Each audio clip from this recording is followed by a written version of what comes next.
12 வருடங்கள் ஆன பாட்டு அப்படின்னு. அடுத்த படம் பொண்ணுக்கு தந்த மனசு. அதுல நான் மகிழ்ச்சியாக ஏதோ நினைக்கல, வாழ்க்கையில துன்பமும் தெரிந்து கொள்ள வேண்டும், நான் வெற்றி மட்டும் சொல்ல தோல்வியை தெரிந்து கொள்ள வேண்டும். அவருடைய தமிழ் விளையாட்டு வார்த்தை விளையாட்டுகளில் உதாரணம் சொல்லலாம். அவருக்கும் அவர் திமுக அரசியல்வாதி கொள்கிறார். அண்ணாவை சினிமா பாடல் மூலம் கேட்கின்றார். நடந்தானா நடந்தானா உலகம் நடந்தான். இது ஒரு தமிழ் விளையாட்டு வார்த்தைகளாக வேண்டாம். அடுத்தது நீங்க கேள்விப்படுங்கள் தமிழ் பாடல். அவர் காமராஜருடன் காங்கிரஸ் சேர விருப்பப்பட்டிருக்கிறார். ஆனால் காமராஜரை நேராக கேட்கவில்லை, பாரதம் கேட்கின்றார்.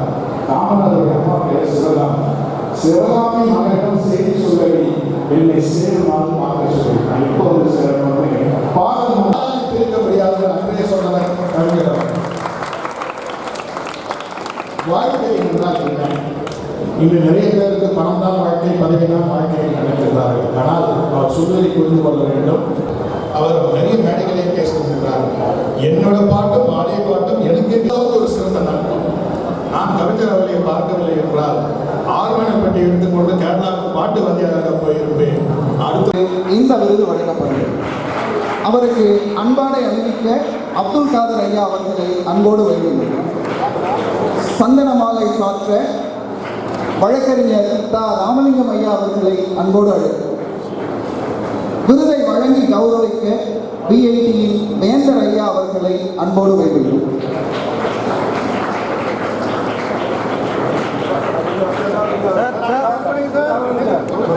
பாருங்க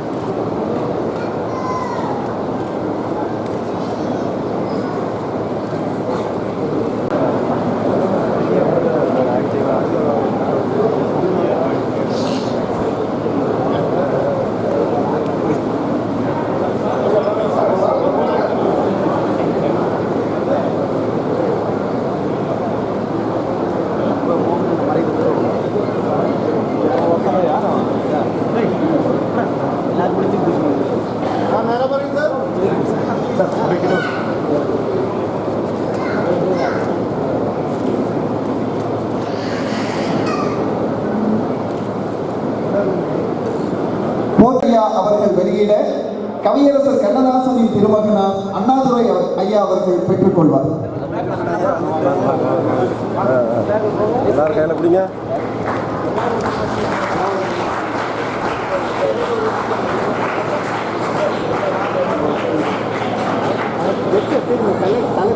சார் கொஞ்சம் அப்படி பின்னாடி சார்.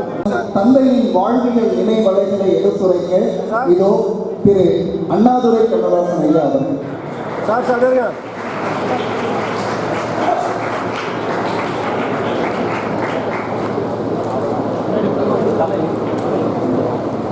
அன்புக்கும் மதிப்புக்குரிய ஐயா முனைவர் கோ விஸ்வநாதன் ஐயா அவர்களே,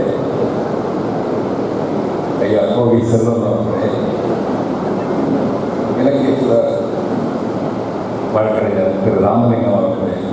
ஆங்கிலம் வாழுமாயின் அறிவுலக அனைத்தும் வாழும், பாங்குறம் தமிழும் அங்கே பண்புடன் செழிக்கும், என்னை தீங்குளார் புகுத்தும் ஹிந்தி தீப்படும் தமிழர் வாழ்வை ஆங்கிலம் வளர்க்கும் போதே அன்னை தமிழும் வாழ்வாள் என்று சொல்லி ஆங்கிலம் நமக்கு முக்கியமானது என்பதையும் குறிப்பிட்டு மொழி பிரச்சனை பற்றியும் கண்ணதாசன் அவர்கள் அன்றைக்கு எழுதியிருக்கிறார்.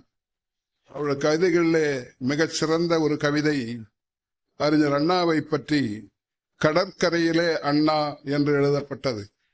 நீங்கள் அதை நிச்சயம் படிக்க வேண்டும். மங்கையின் சிரிப்பினுள்ளே வாலிப கவர்ச்சி தேங்கும், வாணிகர் சிறப்பினூடே வாணிப திறமை தேங்கும், பொங்குமென் அருமை அண்ணா புலவனின் சிரிப்பினுள்ளே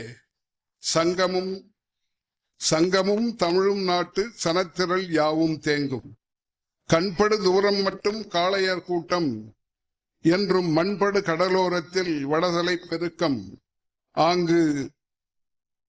அங்கு பன்மொழியான் எங்கள் பைந்தமிழ் அமுதச் சொல்லான், தன்படை பெருக்கத்தால் இத்தாரணி சிறுக கண்டான் என்று எழுதியிருக்கிறார்கள் கடற்கரையிலே அண்ணா என்ற தலைப்பை பற்றி.